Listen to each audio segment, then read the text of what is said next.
Yo guys, what's up? Welcome back. Thanks so much for making it this far. We're going to do this one a little bit differently today in that I asked for community involvement as I discussed the topic of style. So there might be a video playing up here.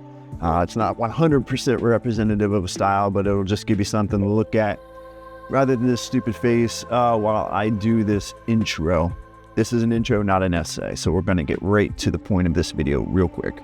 So when you ask a lot of people what style is, you're going to get answers like, super tweaked out whips, insane shroups, blasting out turns, corked spins, stuff like that. And yeah, that definitely is style. That's high level style. There's no arguing that. But if you think of style like a triangle, those things are just the upper point on that triangle.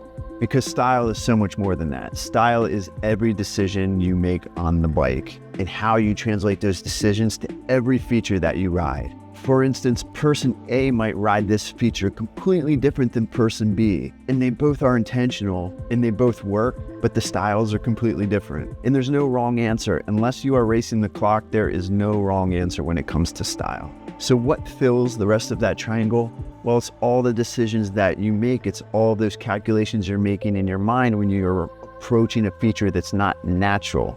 If anytime we're on our bike and we're riding in the woods, everything we encounter is just not natural. The human body was not made to be on a bike, riding through the woods, over rocks, off drops, off jumps, through streams, you name it. But we have adapted to do it and we're trying to master it. And that process is our style. Everything you do on the bike represents your style. And because we all ride things differently, we have different ideas of how we want to ride things. That creates diversity in style.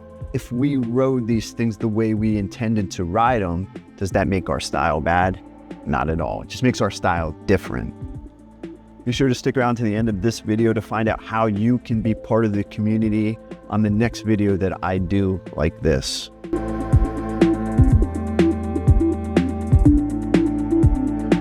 Okay, let's get to the meat of this video. So a couple weeks ago, I put a request out on Instagram, put one out on YouTube as a YouTube short too, but nobody saw it, which I don't blame you. I don't watch YouTube shorts either. But anyway, the request was this. For anybody that had a video that they felt captured their style, where they wrote a feature that really captured the heart of their style, to send it my way so I could use it in this video. Everyone who sent in videos approved of me using it in this video. So first up, we have Dan in Arizona. It looks very Arizona-esque to me. So what we're going to do is we're going to go through slow. I'm going to talk about the video, talk about their style and their decisions, and then we're going to go through at normal speed and check it out. Then we're going to move on to the next video. So first up, we have, again, Dan in Arizona. So Dan is 50% of the Ride and Laugh podcast. It's a great podcast. I encourage you to check it out. I know another podcast of people that you don't know. However, this one, they talk about topics that are really universal, and they solicit a lot of opinions. So sometimes you agree with it, sometimes you don't.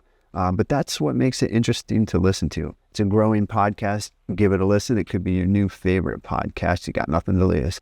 Anyway, let's catch back up with Dan. Dan's a super tall fellow. You can tell, I believe that this is not a Shadow Cat, which is a 27.5 bike, but I believe this is a full 29er. He's making it look absolutely tiny. Anyway, it looks like Dan has a rock he's got to get up on. But the first thing I notice is this kind of dip right here, this little G out. It makes finding that angle to get up on that all that more challenging. So let's see how Dan handles it. He handles it super well. He gets the front end up, good front wheel lift, even with that little dip right there. Pulls the rear wheel up, just gets it over the knuckle. Good work, Dan. So he is riding clipless. So he's clipped in right here and he's lifting the rear wheel up. Dan, I'm just curious. I'm going to ask you in the comments below. Let me know, do you feel like you could have done this in flats? I feel like this can absolutely be done in flats. A lot of people don't give flats enough credit as far as the hooking power that you can do with your feet. When you're experienced on flats, you can do a lot of anti-gravity stuff on them that would surprise you. For that matter, like I can find where my feet need to go because they just have molded to my shoes so well. I love riding flats. But anyway, so he gets up on this first rock here. Let's check this. Okay, so the next thing I want to talk about is, so he is a right foot forward dominant rider. So he uses his normal stance to get up on the rock, but then he's got to do a half a crank to keep that momentum going up over the knuckle. What that has done is it's put his non-dominant foot forward, but yet he still has to get over this little steep, chunky section here and keep his momentum going, because I bet this is steeper than it looks like on camera. So it's not that your non-dominant foot doesn't have the power that your dominant leg has. It's more so when you apply that power and you're trying to get up over something, or you're trying to find balance in a scenario that just wants to throw you off balance, it's really hard to drive with that non-dominant foot, stay balanced, and carry the momentum like Dan needs to do here. Dan did it super well. He drives into that. It just keeps driving up. Doesn't lose traction in the rear wheel, even though it looks like it would be so easy right there to slip out and then completely foil the line. But he doesn't foil the line. He rides off into the sunset. This could be found footage for all I know. Maybe he had the keys. The cameraman was left behind and is food for vultures right now. I don't know, but Dan rode it like a champ. Let's go back and look at it at normal speeds. I probably personally, and I'm not saying this is the right way, but my style would have been to just bunny hop up onto that. Now, what likely would have happened is I would have landed right here, okay? And I had so much force coming into the landing of my bunny hop that I ride the handlebars, feet come off the pedals, up over the head, plop down on my side, walk away with my tail between my legs. But Dan did like a trialsy type of lift here. Is there a name for that? Anybody that knows trials, let me know if there's a name for this move. I just call it like a rear wheel lift. Anyway, sorry, Dan, let's go back and we'll watch this whole thing without me yapping in normal speed. Up, over, and rides off like the man. Yo, good work, Dan. Definitely smooth style. That stuff's way harder than it looks. You rode it super well. Should be proud of that. Next up, we have Colin. Colin's riding in an area that looks so familiar to me. I mean, everything about this just screams out the locations that I ride. I don't know if I've ridden this exact spot, though. Maybe. I just may have never seen it from this angle. But what you need to know is all of these rocks they're fractured and they're all different angles. So all they want to do when you ride over all these fractures and these undulations is they want to take your front wheel offline and just throw you off balance. So the feature as a whole is challenging, but within that feature, there are all these little mini things that you have to overcome, these hurdles, and retain your balance and your momentum to ride through it cleanly. So every rock face like this has those things. But Colin does it super well. So he's approaching the apex here. Super close to a chain ring grabber right there. So that's sketchy, and he rode it perfectly. He had a good line, so it wasn't the case. But if you catch your chain ring right there, what happens is, boom, your momentum stops, and you got to catch yourself with your foot. So your foot comes off. Your foot comes off on something like this. You're guaranteed that next foot's coming off to try to keep you from sliding off, into the worst that Mother Nature has to offer. So you bail out your bike, and it's just never good. So it's more than just kind of catching your chain ring and coming to a stop. Sometimes you do that brutal top tube dance that leaves you with more bruises than kisses. But anyway, he did that super well. So he's turning right after it. So it looks like it curves a little bit to the right to find the line off the rock, maybe. So he's going around the cameraman's podium. Okay, so this is tough here, right? Because this is off camber. So if he brakes too much with either the front or the rear, he's going to lose traction, just slip off this. He does not do that. He stays forward here too. I think a lot of people might shift way back right here because they're starting to get scared. They see this ground coming at them. He stays strong forward, perfect style, and boosts off that drop. So what you don't see is his perspective is this drop is like pointing you right at the ground, and when you come off, you then got to try to match that ground so you don't pummel your fork into it. And then when you come in front wheel heavy, then you got to deal with all these rits and this nonsense afterward. Colin did it very well. Let's check it out at real speed here. Up and over smooth, keeping control of his steering, keeping his line tight. Good work, Colin. Smooth style. Next up, we have Aaron. Okay, Aaron's looking like he's riding a super interesting place here. Everybody in all these videos that offered a social media source to go check them out at, please go check them out. You might find your new best friend. Listen, all the friends in your life you came across haphazardly or by chance. You never know what comes out of social media connections. The easiest way to do something good in your day is to support somebody else. It's just sometimes all it takes is just one click. You know how good it feels when a complete stranger follows your page. So you can pass the joy around. So anyway, Aaron is coming off what looks to be like a turn or a little booter. Can't tell. But anyways, takes him to a downside transition. Boom. Up into the air. And sick. Okay. So this is a super cool like little rhythm section. Okay. You can ride it super boring or you can ride it with style like Aaron does here. So here's where the style comes in. So he crosses up this way. So his rear wheel is out to his left, coming in, right? He's pumping down that. He hits this and swings that rear wheel a little bit out to his right. So he's crossing up his lines. It just looks super cool, like he's in total control. Like everything is super intentional. He's not taking the easy way out, but he's making the hard way look easy. And then again, he's crossing his rear wheel, then goes to the left. So he's crossing it up quite a bit in this one little line. Looks killer, especially from this point of view. Not only that, this front one is like just more of like a gradual pop off. So it almost like it pops off the front wheel. It flows right into the next section. Super cool. Don't know that this is the next section because he's wearing a different shirt. But at any rate, this looks like a super cool booter, and he pops that mofo super high. Look at that. Some people you can tell they rode BMX or dirt jumps as a kid. And I would bet that's the case with Aaron, just his style, the way he has control of the bike in the air. So what he's doing right here is he's really pushing that out in front of him. It's showing that the balance in the air is in your body. It's not in your body attached to the bike. So you're not relying on the bike. The bike's relying on you for control. So he is the master at that in each of these instances that he's shown here. Super high. Here he comes in again. Okay, so he's like doing I guess that's like a downward table. Anyway, he's really offline with his bike. Like his shoulders are offline with his top tube, which again just shows you have absolute comfort and control.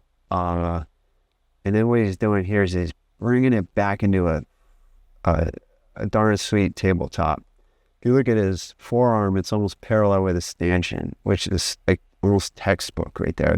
It is textbook. I'm not even going to downplay it. That's perfect. It looks absolutely killer. And he's showing like he's got total, like look at his shoulders. Like follow the path of his shoulders. Now follow the path of his bike. Like see how stable his shoulders are? It's like when you get a chicken and you shake its body and its head stays in place. That's kind of what this is like. He's just absolutely in control of the bike. Bringing it down.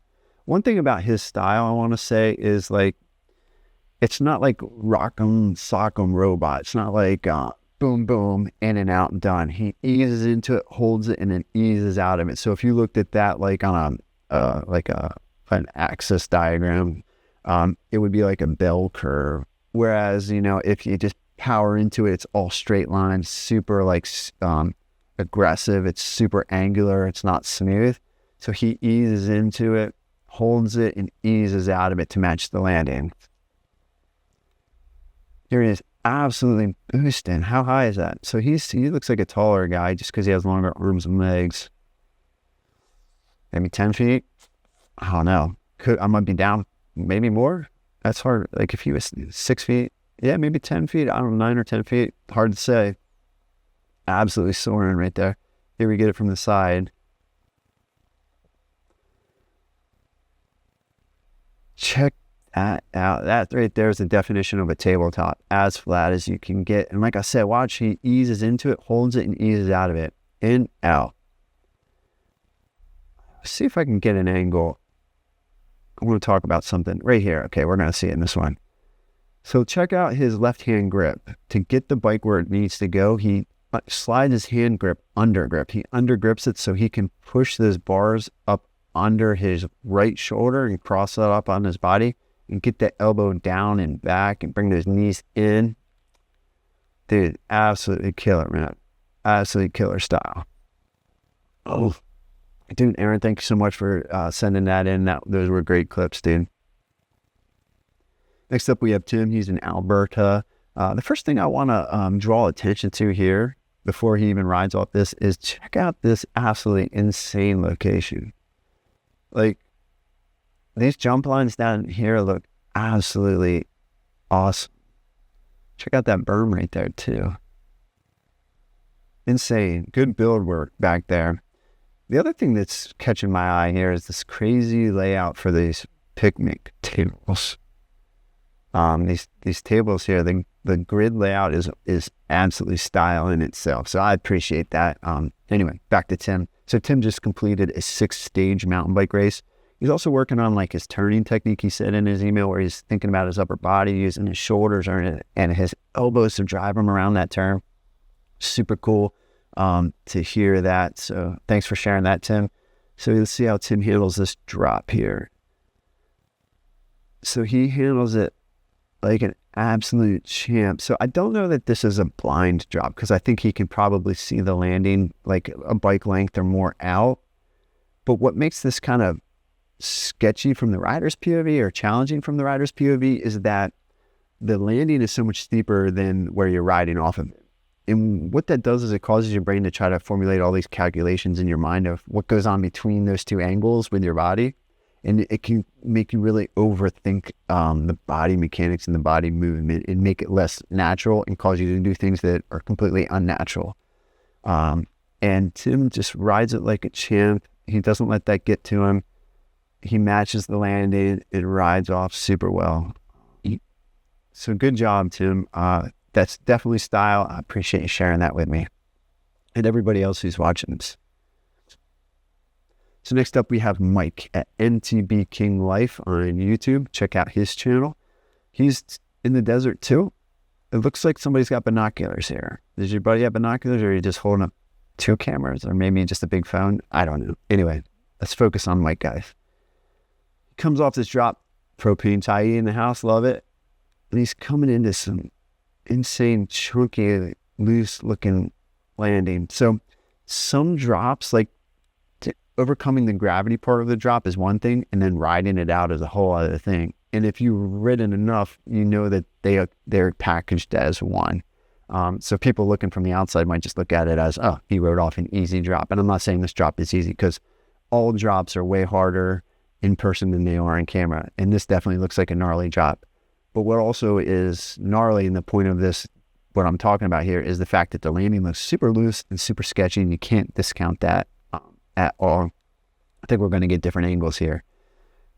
So the next angle, and you can really see how sketchy and loose this all looks. Another thing, having never ridden desert trails, what strikes me as challenging is the ground is all one similar color. Like, you don't get to see a lot of like perspective in the angles of the ground, which makes it really hard to ride because you're feeling out those angles more than you're really spotting them ahead of time. Mike does it really well. He rides that drop super confident and super smooth. I think this here might be binocular, man. I could be wrong. Actually, we might be getting his point of view right now. So thank you, sir, for your work. All right, let's check out this drop. So his drop here, so this is the first part of the drop, and it's like a false drop because it kind of eases off like a knuckle, and then here is the actual drop. I can see why this might be challenging for a lot of people because you're unsure of where you want to commit to the drop. So do you commit to the drop there, or do you ride it off there? And let's see what Mike does. So Mike's coming up, he's low. He kind of commits to the drop early here, but it doesn't hurt him because he stays balanced and rides it confidently with style. And his rear wheel tracks off that super well.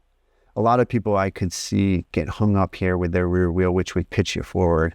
You don't want to get pitched forward and land in this sort of thing. I don't believe so. And Mike did a great job at landing that and riding that out. Mike, dude, that looks like an awesome drop. I'm sure it looks gnarly on camera. I'm sure it's way, way gnarlier in person. So check out Mike MTB King Life on YouTube. All right, next up we have Luke. Let's see what Luke has to offer. So Luke's coming into some turns here. Oh, he's absolutely snapping these turns. But here's what we're seeing here. He's snapping these turns because he's leading the motion with his upper body, and he's letting that wave flow through his body to his hips, to his legs, and then into the bike.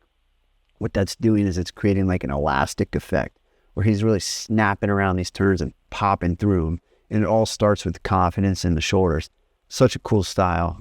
Really shows confidence and really shows you like your power and maneuverability over the bike. Boom, kicking up dirt. Nice, dude. Popping through here. Dude, when you're popping train like this, again, it just shows like you're just so in control of the bike, because what you're doing is you're when you pop something and you're bouncing through the woods, you're pre-planning every motion, because every time your tires leave the ground, you lose control over the bike. By losing control and doing that in control, it looks like you have total control. Weird math, I know, but it's true. And then look, his shoulders are offline with the bike. Super sick, dude. So his style is he rides with wider knees. That's definitely not a wrong thing. A lot of people ride with their knees wide. A lot of people ride with them close together. I don't know if there's an advantage at either. It's just a style thing, you know? Pop it through there. Super sick. So he's railing his berms.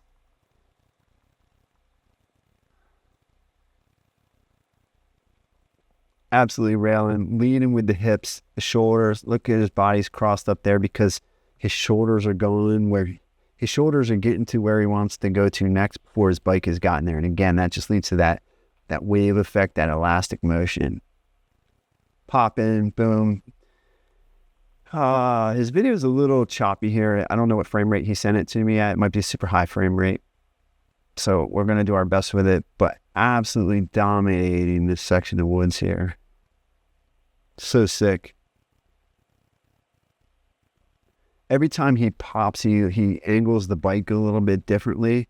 It just gives you this like you're riding a wild horse look when you're on the trail and you're doing that. And when you do it successfully, you look like an absolute cowboy. Boom, getting offline there. A little bit of a Scandi flick. What that does is it gets your back wheel offline from your front wheel and helps you take this next turn or what you're setting up for sharper with more of an angle. So you don't have to widen out your turn. You don't widen out the arc because your rear wheel is cutting in on that angle. It's not necessarily following your front wheel's path. Super sick. So he's riding like a pretty narrow bench cut here. Again, we're going to have to go through frame by frame because when I try to play it through at normal motion, it's doing some jankety stuff. But what's impressive about this is, so this is a narrow bench cut. And from experience, I know that the edge of this bench cut is super loose. If you get any part of your wheel into it, the ground's going to collapse and it's going to take you and the bike and your body with it down the hill, okay? He's riding it confident. He's really riding this fine line and like pushing through there. And rear, like steering with the rear so well. When you steer with the rear, it's such a cool style. Same thing here. He's crossing up, getting his rear wheel offline with his front wheel, which allows him to really pump into this turn. Yeah, super sick, dude. Not only that, you proper match to your bike, bro. Yeah, Luke, thank you for sending that in. I appreciate it, man. Killer clips, killer style. Next up, we have Austin. So when I look at this is like winter to me. This is what my winters look like. Stark in sparkles of laurel throughout. Anyway, let's see what Austin's got up his sleeve here. So it looks like he's got a bit of a gap here. I don't know if I've ever ridden this. It looks like there might be a trail coming through here with like a slab. And he's going to want to meet the backside of that slab. And he does. Super smooth like butter. Let's check that out at normal speed. Boom, he greases it right in there. So tons of style, Austin. What I probably would have done is I would have popped here. And the pop would have been not needed. What it would have done is caused me to high arc this and come down super harder than I would ever have needed to on this rock. and it would not have looked smooth. What you did look smooth, dude. You rode that super smooth, confident, in control. That's style, brother. Next up, we got a dropper and Julep, Austin as well. Austin pops it. He's coming in. He's got like a small margin of error for the landing. Why? Because there's a root right here. You don't want to land on that. Looks like he's spotting that right there. Absolutely nails the landing, pushes through the root, rides off. Yo, Austin, let me know if you can. Is it possible to pop that and land on the backside or like gap that root? It might not even be worth thinking about because I don't know what's over here, like what comes after that. So it could be that landing this far out just would mean bad things on the road ahead. Not the road ahead, the road ahead. Don't be sickos. Anyway, back to the story. All right, we got Trail Sage up next. So Trail Sage is the other half of the Ride and Laugh podcast. Trail Sage, he's been working on progression a lot this year, specifically for jumping. I know he had a setback. He had a major injury on some jumps. And there's no hurdle that's harder to overcome than a mental hurdle. And it's wild because it's completely invisible. It's the biggest boss on the hardest level of any game is a mental hurdle, especially when it comes to injury. I've been there. I've had to push through those mental hurdles, and it's just like, it's the strongest ghost you'll ever encounter. And, it's hard to reason with. And all you can do is just rebuild up your confidence and push through it, and try to build a history of success beyond that injury. And when you do that, when you build that history of success, that injury just becomes less significant over time. Anyway, he's really trying to push his progression in the air on jumps. So he's experimenting with shapes and angles in the air and whatnot. Anyway, I know this berm super well. I've had it. It's been in a few videos of mine. You can absolutely rail this berm. Leads you into a line of tabletops. I believe that's where he's headed now. He's got no other option unless he rides the climbing trail, which would be 6 style if he just kind of rode down the climbing trail. But anyway, he sticks to the tables. Boom, off that first one. So here's what he's working with. He's getting his bike off angle. He's turning that front end out. Tons of control, super smooth.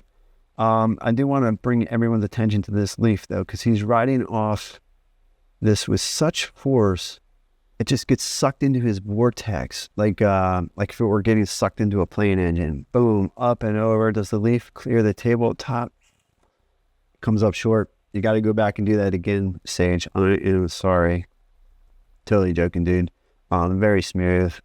Let's see what he does. So these tabletops are weird on camera. They're bigger and longer in real life, and on camera they look super small because I think it's just how the trees are around there. Some trees are like right on the side of them, and some of them are like hipped, and it's hard to film from the long hip side. Anyway, trust me, they're longer than they look, but he's riding them in super sick control. Super smooth, dude. He got the snowfall too, man. So this one here is definitely a hip. If you talk to anybody that rides this line, they'll tell you this is the hardest jump to clear. It's not the biggest, it's like in the middle, but because it hips, it's super awkward for a lot of people. This one trips a lot of people up. Now, Sage rides off with the transition, and he does it super well. He does his little shifty, turns the front wheel. Super killer. All right, so Sage, I know he's now working on like shifties and tabletops and to the other side. And why that is important is not just to add diversity in the air, but the point of like maneuvers in the air is to set you up for the landing so that you can best ride what comes after that. So if you're always doing tabletops to the right, or always doing whips to the left, sometimes that doesn't set you up properly for what's to come after. And what you do is you don't ride that as well as you could or as smoothly as you could because you're relying on just that one trick pony in the air. He's not. He's working on different angles and how to do this to both sides so that he can really match up his jumping and his flow to the trail. So good on him for that. Tons of tension in the face. Either that or his cheeks are frozen. I do not know. Or he's trying to keep them warm. Good work, Sage. Thank you so much for submitting your video. check out Trail Sage. He's got a super cool channel as well. Next up, we have Mike Rides Bike. So Mike Rides Bike, he has a YouTube channel that I suggest you go check out. I know we just got off of a promotion for another one, but his channel is super pro. His audio is great. His video is great. And it's going to be a big channel someday. He's working on progression, and if he doesn't quit it, it's going to be big. All that he has working against him is getting people to just give his channel an opportunity, and that's how it worked for so many new YouTubers. He just hit 1,000 subscribers. So from here, go over there and give him a little bump, show him some love. He's working hard. He's putting a lot of time into his videos. This isn't about promotion. This is about style. So let's kill the promotion here. So first thing I want to say about Mike is, look at this dude. He looks so pro right now. He looks like a pro enduro rider. You could literally put roller skates on this dude and push him down a flow trail, and the dude would look like a pro mountain biker. He's just got all the style in the world. But yeah, so he's doing like this rear wheel lift right here, which is super cool, because what it's doing is it's setting him up for whatever his action is. A lot of people don't think that to pull the rear wheel off the ground purposefully to set you up for, the next turn or the next flow section. So it's a level of thinking that adds a level of style to your riding, which is super cool. And he does it super well and in control. It looked purposeful. It didn't look like he's forcing it. It's hard to tell from this angle, but I wouldn't know if it looked forced, and that looked pretty smooth. Here we go. He's coming into the frame here. Oh, nice, dude. So what he's doing is he's popping from one berm to the other, and he's transitioning his angle in the air to match the transition, the berm transition. Such a cool feeling, dude. If you have a spot you can do it, work on doing that, because it's one of the cooler feelings on a mountain bike when you match those angles so well.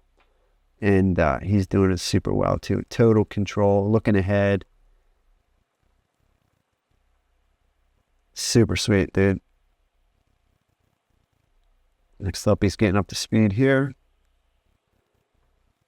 He's doing a little, like a kick out there. A little shroud. Working the rear wheel. Textbook turn style. Like right here, this could be a flat turn. I can't tell. But whatever it is, he's got tons of traction, because his body mechanics, his style is on point right there. So this is a drone shot he sent me. I kept this in here because I wanted to remind you that he's from Italy, and where he rides is super epic.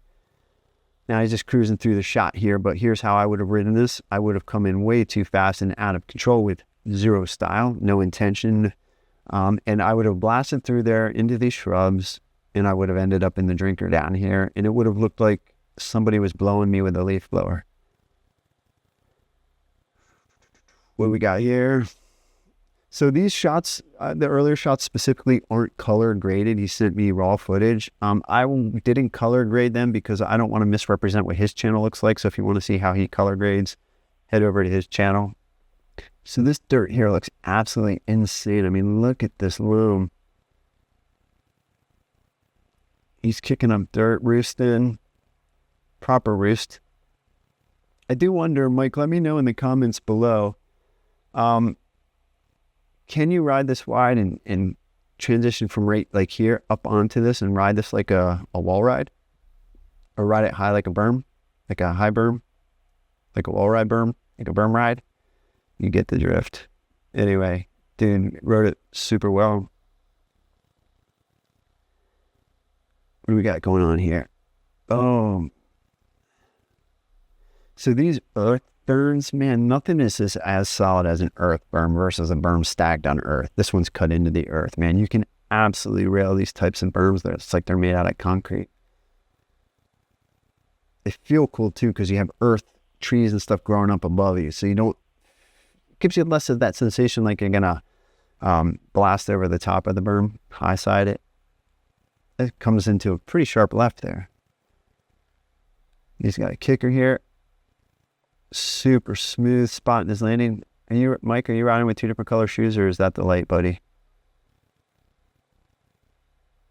Either way, I like it. I generally always ride with 2 different colored gloves, so I can't say that I'm a whole lot different in terms of mismatching, the outer extremity wear. Anyway, he rides this super confident. Well, he rides with his knees close together, and that's something that I do more now. I find that when I ride with my knees close together, I can tap my frame when I need to with my knees and find that another anchor point beyond my hands and my feet.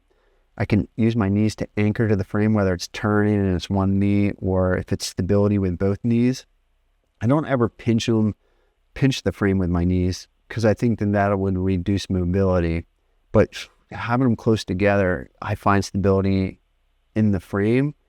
In addition, I feel like it puts my center of gravity more so over the line of my bike, which gives me better traction in a lot of scenarios, unless it's like a flat turn, where then my knees want to be flared out and point through the turn. Anyway, he rides with his knees close together. I mentioned how our earlier rider rode with them further apart.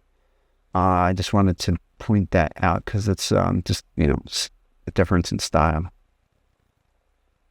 I think too, when you jump and your knees are closer together, like I feel like the power input through your hips goes more directly through your legs and into your feet and through your pedals and onto your bike more efficiently than when your knees are bowed out. Because I feel like that power bows the knees out a little bit more before it goes down to your feet. Whereas when it's a straight line, it just goes straight through. So there's less loss in effort. I don't know. That could be both sides, but that's how it feels to me. And how it feels is real to me, dude. So anyway, that's how it feels to me. Whether that's true or not might take some experimenting, but I feel like it works for me.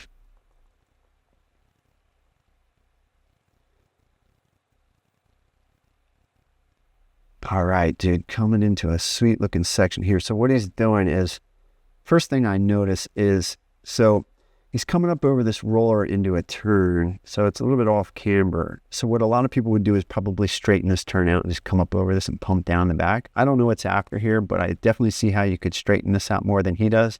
What he does is he throws more angles and curvature into it, which looks super cool, and it might be actually faster to take the longer route than the straight line route, depending on how you come out of this, because you might be able to carry more speed this way and brake less.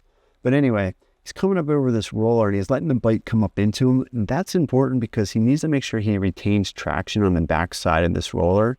And to do that, you need to be able to push down on the bike. So by letting that bike come up into you, then you can push away like a spring and retain that traction, because he really needs traction in his front end right here. And he's able to do that by how he handled that roller. Not only that, he's looking ahead. The dude's like looking up through the turn, which is super good, textbook. And he just carves it right around. So that was really well written. Can't tell what happens after there. So don't know if this is the same part either, but it's kind of a different angle at the same idea. See, he lets the bike come up into him. So he's got his left foot down right here, which is interesting to me.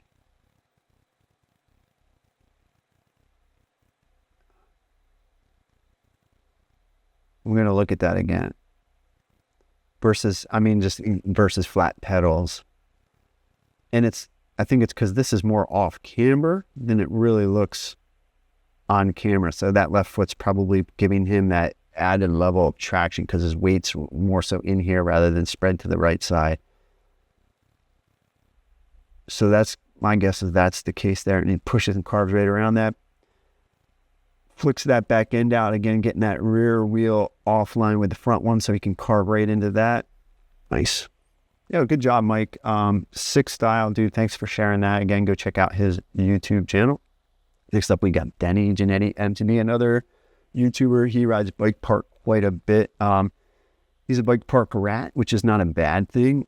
He's got a bike park close to him, a super good one. So who wouldn't be a bike park rat in this instance? I do not know. I certainly would. But anyway, shares tons of bike park content. The bike parks I'm talking about here is Mountain Creek Bike Park, which is a super epic bike park in the northeast of the United States. Anyway, he's got some typical northeast chunk right here he's blasting through. Now, this stuff here is a mixture of slabs and rocks that are sharp angles.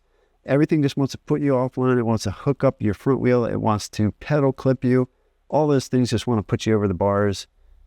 To ride with style, you got to ride with intention and confidence. And he does that really well through here. Picking his lines, riding fast, pumping the backside of a lot of this stuff, finding, smoothing out chunky stuff. It's a skill. It's definitely a skill when you learn how to smooth out the chunk. And it's more than just letting your downhill bike absorb it. It's about how you weight, where you weight your body, where you weight the bike on the trail, and where you unweight it. And I think he's progressing in that realm. He's another rider that's progressing pretty quickly, and I think it's because he has such a great passion for the sport. So when you have a great passion for the sport, like no sport will beat you up and make you go home sad with tears in your eyes, and then mountain biking if you're trying to progress. When you have that true passion from your heart, you're willing to forgive it and come back the next day and give it another opportunity. And what it is it's that experience over and over and over again that builds progression. It makes skateboarders know this all too well. I mean, it's just what you have to do to progress. You just have to experience setbacks and failures. Those who are most willing to experience failures without giving up or putting it off for a week or two are the ones that will progress the fastest. So he's really riding hard through here. Looks to me like he's picking good lines. He's got a gap jump right here. I think he's a newer jumper, so props to you for jumping the gap. Super smooth. You got a big table here. Sick dude. Still a pretty long table. Pops it super well. Lands super well. And that's where it ends. Hopefully you did OTB right here. Let us know in the comments below if you OTB'd right here. Or maybe you did a 360 or something. Whatever you want to say you did, we will believe. So let us know in the comments below. Next up, we have Rowan. Rowan sent in some clips where he's riding what looks to be an absolutely awesome line right here. Awesome trail. Watch him picking through this. He's gapping down into this berm. I don't know if this is an alternate line or just two trails that merge into one. At any rate, it lines him up pretty well for this next kicker right here. Boom, he hits the kicker, total control, and just flows through it. He's riding with a lot of flow and control, which is super epic to see. This is a shot of him jumping. I bet this jump here is steeper than it looks on camera. Just looking at it from the back, it looks like a steep one. He's standing up super well, which means he's going to absolutely control this jump with his shoulders or in his upper body, and he does. He's super centered, like he's where he wants to be over the bottom bracket. He's not in the back of the bike, and just greases the landing super well, dude. He rode that absolutely clean. Let's check that out one more time. Looks like a fun little hip touch jump there. Dude, thanks for sending that in. I appreciate that. Next up we have Nathan. Let's see what Nathan has to offer. Oh, dang, man. Coming out with the T-bog off the bat. He's got the bar turn in there. He's letting the back end come up into him before he's going back for the bars. Super sick, dude. He held that T-bog too. Well, let me check something here. Looks like there's a little hole there you landed in, dude. So it's a good thing you found grip. If grip into the hole. But you rode it out like a champ. You might not even have felt that. The Fox might have soaked that up for you. That was a sweet T-bog, dude. Sick. Bringing that elbow back to your hip. Sick tabletop.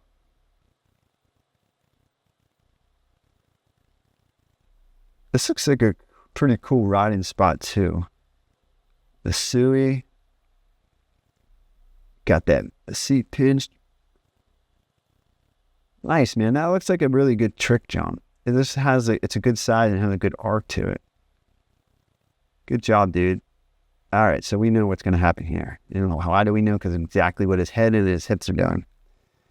So he's not going to ride off this straight. He's going to really carve off of this and lean with his body. And what this is doing is it's helping you initiate that body twist that's needed to get your hips out. Now, the cameraman is a little zoom happy here. We're not going to blame it on the cameraman, but what we know is going on here is a sick whip. So he's got it whipped sideways. All right. And he's leading with the front wheel down, which will help him if he lands sideways. He lands a little bit sideways, but he rides it out, which is super cool. Dude, good job, man. This is a sick ride. It looks like you got a sick spot there. I can tell that you're comfortable being uncomfortable in the air, and dude, your progression, there's no limits to your progression. So keep at it and keep riding it. Thank you for sharing that. Go follow him at Nathan 0. I believe that's a 0.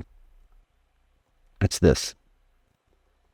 Yo, anyway, thank you so much for watching. Thank you to everybody who submitted videos to make this happen. If you want to take part in this sort of thing on the next one, here is the call to action. If you have a feature that you want to feature and you felt like it was a sick feature, the super unique feature to where you ride, and you already filmed the video, send it to me. All the details are in the description below. Make sure you read those details, because when you submit a video, you're agreeing to all of those details. I'm not telling you where to send it yet, because I want you to read all those details before you send it in. So the call to action is this. If there is a feature that you want to feature, send it to me and I'll cover that feature. I'll feature that feature in my next feature. So send it my way. Read the description below for more details.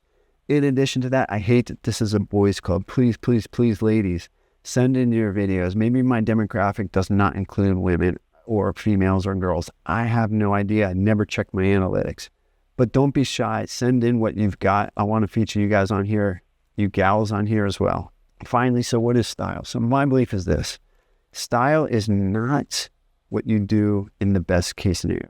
Style is what you do in every scenario. It's when you ride confident. It's when you ride in control. Style is the result of the decisions that you make on every feature that you ride. Style is what makes you unique from everyone else. I don't want to hear anybody say they don't have style, because if you ride your bike, you have style. So get out there, think about style in terms of riding with confidence and riding with intention, and recognize that that's your style. So don't try to mimic somebody else's riding style. Let it come naturally to you, because as you build your style, it will always change and adapt over time. Anyway, thanks for watching. If you like this, give it a thumbs up and consider subscribing. All right. Peace.